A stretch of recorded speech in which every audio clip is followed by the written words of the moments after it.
Hoje vamos começar a conversar sobre uma importante classe de biomoléculas, os lipídios. Os lipídios são moléculas bastante versáteis. Executam papéis fundamentais para o isolamento térmico, armazenamento de combustível, além de participar em processos de sinalização celular e na compartimentalização de organelas. Vamos começar apresentando algumas propriedades dos triglicerídeos e fosfolipídios. Os triglicerídeos são compostos por 3 moléculas de ácido graxo ancorados em uma molécula de glicerol, como mostrado nesse esquema. O ancoramento se dá por meio de uma reação de condensação, também conhecida como transesterificação, entre o grupamento carboxílico do ácido graxo, especificamente o grupamento OH, e o hidrogênio do grupo hidroxi, do glicerol. Como podem ver nessa ilustração, com a saída de uma molécula de água, ocorre a formação de um grupamento éster conectando a cadeia de carbonos do glicerol com a cadeia de carbonos do ácido graxo. Ao falarmos sobre a classificação de triglicerídeos, podemos dizer que eles são simples, quando todos os 3 ácidos graxos ancorados no glicerol são iguais. Aqui temos o exemplo do ácido esteárico, também conhecido por triestearina, e temos ainda os triglicerídeos mistos, quando 2 ou 3 ácidos graxos ancorados são distintos. Vejam na ilustração à direita quão difícil pode ser o nome de um triglicerídeo quando todos os 3 ácidos graxos ancorados são diferentes.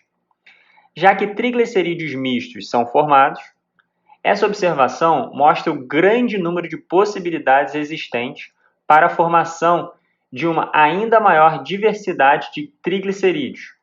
Haja vista que os ácidos graxos apresentam variações de 12 a 24 carbonos em seu esqueleto. Muito bem, vamos falar mais sobre eles. Nessa tabela, podemos observar, na primeira coluna, um pouco sobre a nomenclatura dos ácidos graxos. Vejam que o número 12, seguido de 2 pontos e um zero, significa que esse ácido graxo apresenta 12 carbonos e nenhuma insaturação. Se o termo insaturação não lhe soa familiar, não se preocupem. Iremos discutir com mais detalhes em instantes. Mas já vou adiantando. Insaturações é o equivalente à presença de duplas ligações entre os carbonos dos ácidos graxos. Perceba agora a nomenclatura da 7ª linha. 16, 2 pontos, 1, entre parênteses, delta 9.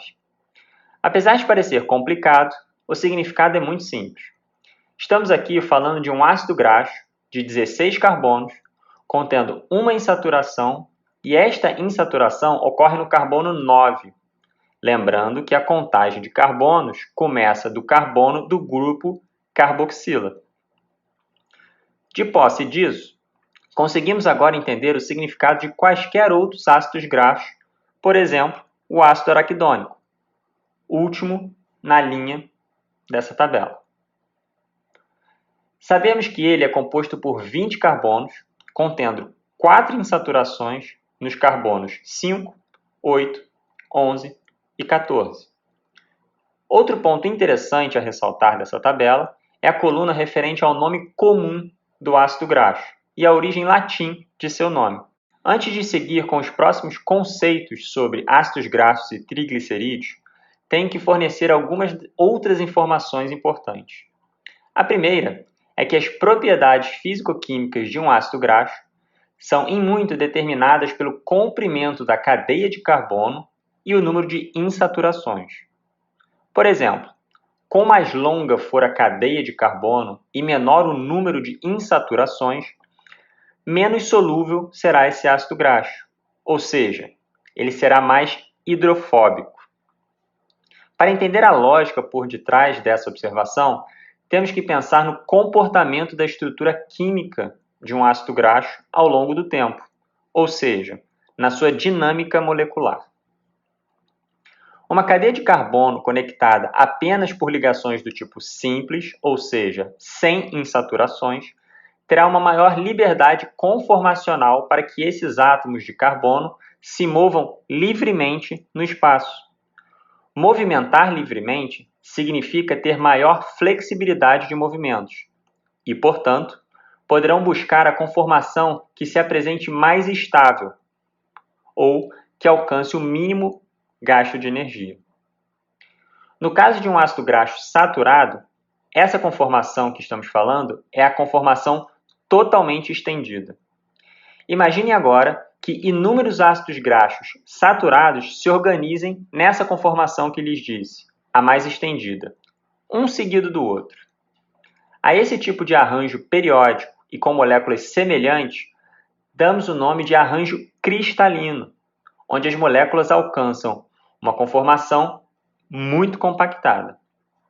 Frente a esse conhecimento, podemos entender como a presença de insaturações pode agora afetar esse arranjo cristalino, e assim as propriedades de ponto de fusão da molécula, ou seja, a temperatura necessária para a transição de uma fase sólida para uma fase líquida. Não se preocupem, isso ficará mais claro se pensarmos em algo prático de nosso dia a dia. Na sua cozinha, por exemplo, você já deve ter observado a consistência da manteiga e do azeite, ambos com elevado conteúdo de lipídios. Em um dia em que a temperatura não varia muito, digamos 25 graus, a manteiga se mantém com uma consistência de um sólido mole e o azeite se mantém líquido, certo? Pois bem, isso se deve ao fato de que a manteiga tem em sua composição uma maior quantidade de triglicerídeos contendo ácidos graxos saturados, que se agrupam em um arranjo mais cristalino, mais compactado. Logo, precisarão de uma maior temperatura para alcançar seu ponto de fusão e transitar do estado sólido para líquido. Por isso, em dias não muito quentes, a manteiga não derrete se ficar fora da geladeira. Já o azeite, que tem uma maior quantidade de ácidos graxos contendo insaturações, não formarão arranjos tão cristalinos e, com isso, já estarão em um estado líquido oleoso em temperaturas amenas. Isso ficará ainda mais claro na próxima tabela, mas antes, um último adendo. Tanto triglicerídeos quanto polissacarídeos, um tema novo para vocês ainda, servem como moléculas de armazenamento de combustível. Vocês verão isso ao longo do curso de vocês, não se preocupe. Mas 2 pontos importantes para já tomarem conhecimento. Os carbonos dos triglicerídeos são mais reduzidos quando comparado ao de polissacarídeos, ou seja, eles têm menor capacidade para reagir com outros grupamentos. Agora, um outro ponto importante.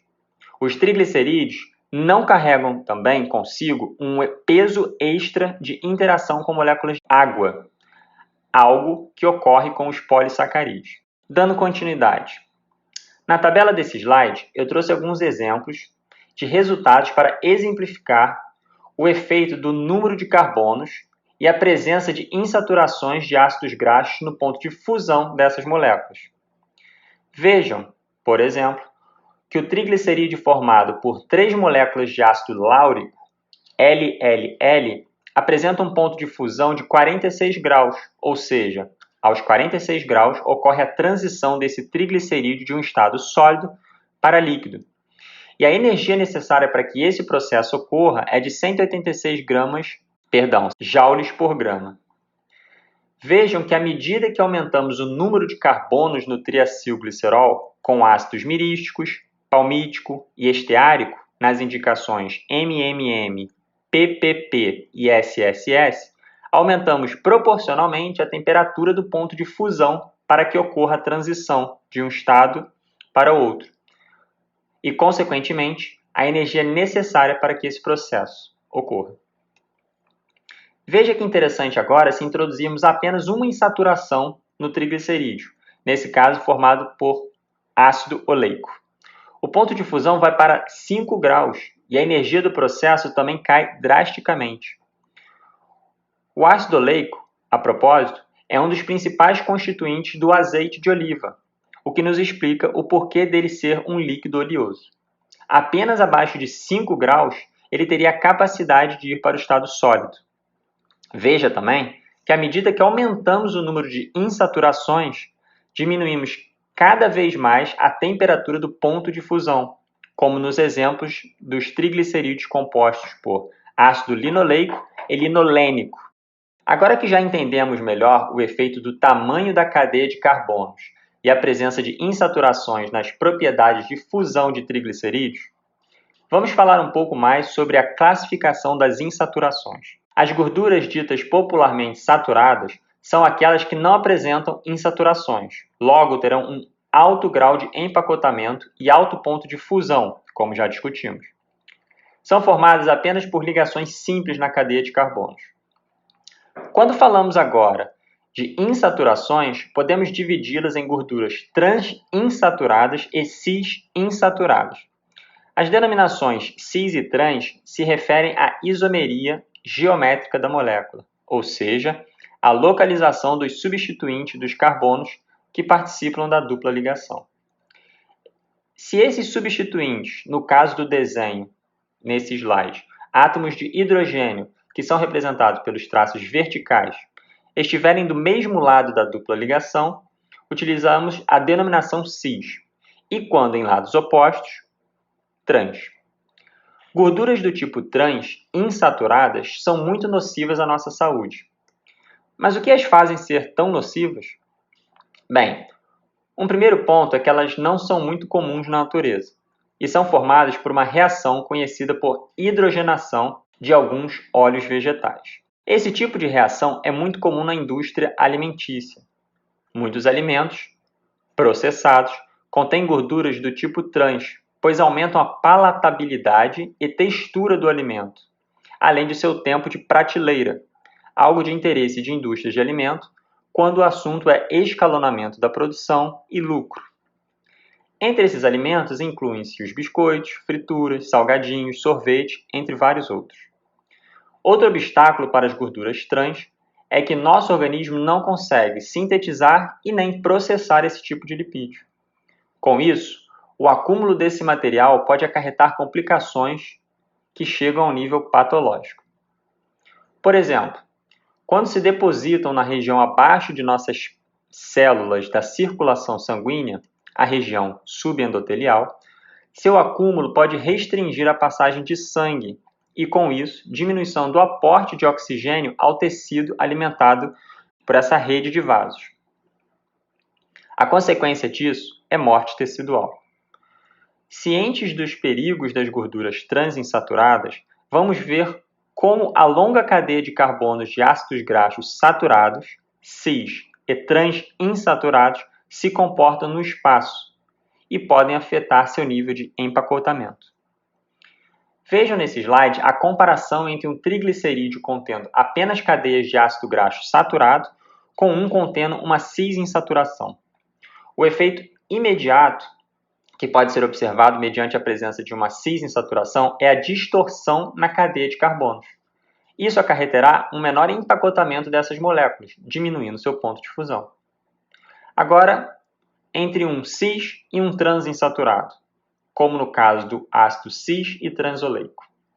Em formato de esferas, podemos observar que um ácido graxo transinsaturado se assemelha ao saturado em suas propriedades de empacotamento, com a diferença que o transinsaturado apresenta a dupla ligação.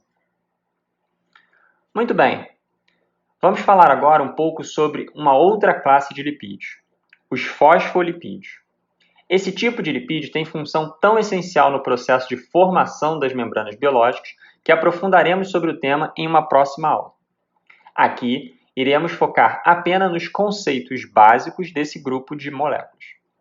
Os fosfolipídios se dividem em dois grandes subgrupos, os glicerofosfolipídios e os esfingolipídios. Diferente do que vimos há pouco nos triglicerídeos, onde 3 moléculas de ácido graxo se ancoram no glicerol, os glicerofosfolipídios apresentam apenas 2 moléculas de ácido graxo ancoradas ao glicerol, sendo que a terceira hidroxila do glicerol recebe um grupamento fosfato, que é seguido a um substituinte que pode variar, aqui representado pelo X em vermelho. Nos esfingolipídios, por sua vez, a molécula de glicerol não forma o arcabouço da molécula, mas sim uma molécula de esfingosina. A esfingosina ancora uma molécula de ácido graxo, além de um grupamento fosfato, seguido de mais um grupo que também pode variar, aqui representado pelo Y em vermelho. A propriedade mais importante que surge quando mencionamos os fosfolipídios é a presença do grupamento polar fosfato, juntamente com a longa cadeia apolar de carbonos dos ácidos graxos.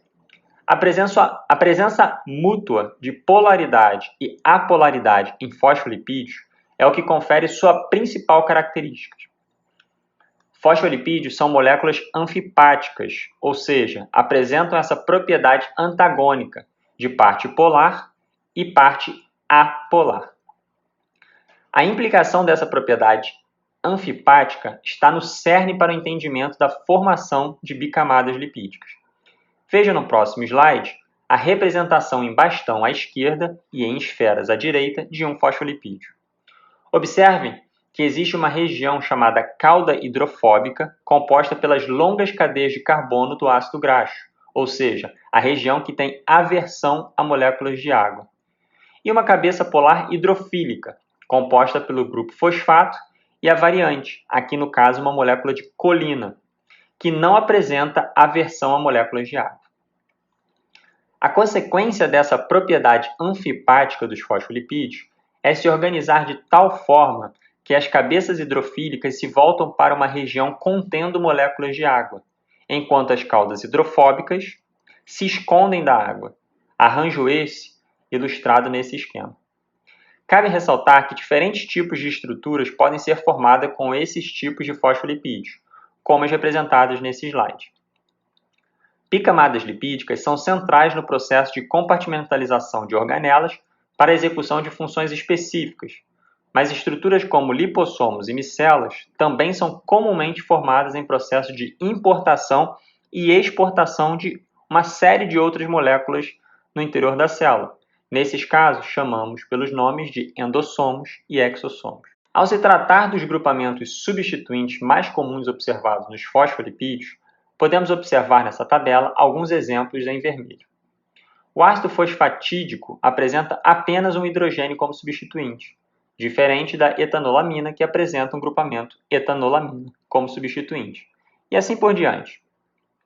Um aspecto importante a ressaltar é que a presença de um ou outro substituinte irá afetar diretamente a polaridade da molécula e sua carga líquida. Essas propriedades distintas de carga terão importante papel mediante sua incorporação nas membranas biológicas, assunto este que iremos discutir na aula de membranas. Fazendo agora um breve adendo, eu gostaria de tratar de um grupo particular de fosfolipídios. Esses fosfolipídios diferem da ligação que ocorre no carbono 1 do glicerol. À direita, entre parênteses, está a representação geral de um glicerofosfolipídio, típico, como já discutimos. Isso é para que tenham como referência as diferenças que vou mencionar. Na classe de fosfolipídio que vou lhes apresentar agora, ao invés da formação de um grupamento éster no carbono 1 do glicerol, ocorre a formação de um grupamento do tipo éter, como representado em rosa à esquerda. Além disso, o carbono 2 do glicerol ocorre o ancoramento de um ácido acético, que proporcionará uma propriedade de maior hidrossolubilidade a esse lipídio tipo éter. Trago a vocês o conhecimento desse tipo de lipídio por conta de sua importância em processos de sinalização celular para o reparo tecidual em uma série de outros eventos de sinalização. Um exemplo de lipídio do tipo éter é o fator ativador de plaquetas, conhecido pelo acrônimo PAF do inglês Platelet Activating Factor.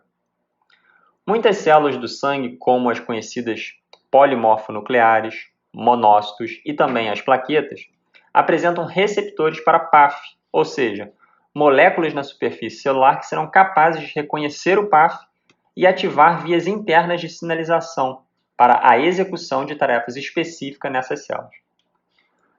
Em plaquetas, por exemplo, o reconhecimento de PAF promove ativação e agregação plaquetária, enquanto nas células polimorfonucleares promove adesão, respostas inflamatórias e alérgicas.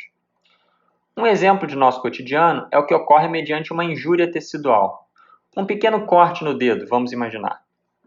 Logo após uma injúria desse tipo, uma complexa resposta inflamatória atua de forma a direcionar àquela região lesada células que levarão ao reparo do tecido injuriado.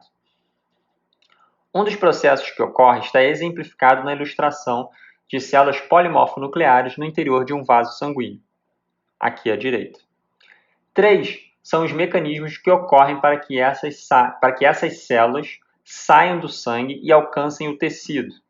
São eles a rolagem, a adesão e a migração, representados em azul. É importante destacar que um dos complexos que trabalham aqui para permitir a adesão dessas células à parede do endotélio é o PAF e seu receptor.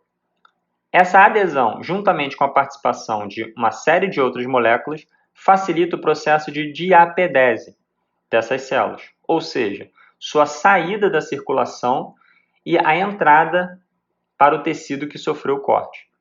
Agora, vocês já estão de posse de um importante conhecimento que relaciona a sinalização celular e moléculas lipídicas.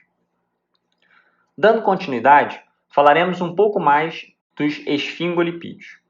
Como podem visualizar no canto direito superior, mostra uma representação geral de um esfingolipídio. A esfingosina, mostrada em roxo, é um aminoálcool, pois ancorado com o carbono 2, existe um grupamento amino NH, e ao carbono 3, um álcool, representado pelo grupamento hidroxi. No carbono 1, pode haver a presença do grupo fosfato, seguido do substituinte, que varia conforme exemplos da tabela, ou mesmo apenas a presença do grupamento substituinte sem a presença do fosfato. Na tabela, 2 importantes exemplos valem o destaque. A esfingomielina é um esfingolipídio importante, pois ela é muito presente em estruturas conhecidas por bainha de mielina, que ocorrem nas regiões de axônio de grupamentos neuronais. Essa cobertura de mielina tem importante papel no processo de proteção, isolamento e correta transmissão do impulso nervoso. Outros exemplos que valem a menção é quando o substituinte Y é um grupamento de glicose ou um carboidrato mais complexo. Veremos nas aulas de carboidratos que esses ancoramentos de oligosacarídeos nas esfingosinas são fundamentais para a distinção dos grupamentos sanguíneos, o sistema ABO. No próximo slide, trago um exemplo de uma doença autoimune conhecida por esclerose múltipla. Nessa doença, ocorre a ativação de um tipo celular específico, chamado de macrófagos, que atua digerindo essa bainha de mielina protetora dos axônios dos neurônios. Como falamos anteriormente, um dos principais componentes da bainha de mielina é a esfingomielina, cuja estrutura química está representada aqui, assim como sua estrutura no formato de esferas. Na figura está mostrando um corte transversal de um cérebro, a seta verde indicando a região onde ocorre esse processo de desmielinização característico da doença. E por último, um exemplo que integra os 2 tipos de biomoléculas, os lipídios e os carboidratos. Este último ainda iremos discutir em mais detalhes nas próximas aulas. Como falamos, um tipo específico de esfingolipídio ocorre quando temos no substituinte Y moléculas de carboidratos, também chamados de oligosacarídeos. Esses lipídios são chamados de glicoesfingolipídios. Essas moléculas são determinantes dos tipos sanguíneos do sistema que chamamos ABO, e atentem-se, nesse momento, apenas à parte lipídica. O lipídio que constitui essa molécula do sistema ABO tem como substituinte no carbono 1 da molécula de esfingosina um único átomo de hidrogênio, o que a caracteriza por ser uma ceramida, conforme mostrado na tabela anterior dos substituintes dos esfingolipídios. Não se preocupem nesse momento com a parte referente aos carboidratos, representado nessa figura por essas ilustrações de esferas, quadrados e triângulos coloridos. Iremos abordar bem sobre isso nas aulas de carboidratos. Saibam, entretanto, a importância da integração entre biomoléculas lipídicas e oligosacarídicas para a definição dos grupos sanguíneos. Essas moléculas são altamente frequentes na superfície de nossas hemácias. Por hoje é só, pessoal. Até a próxima aula.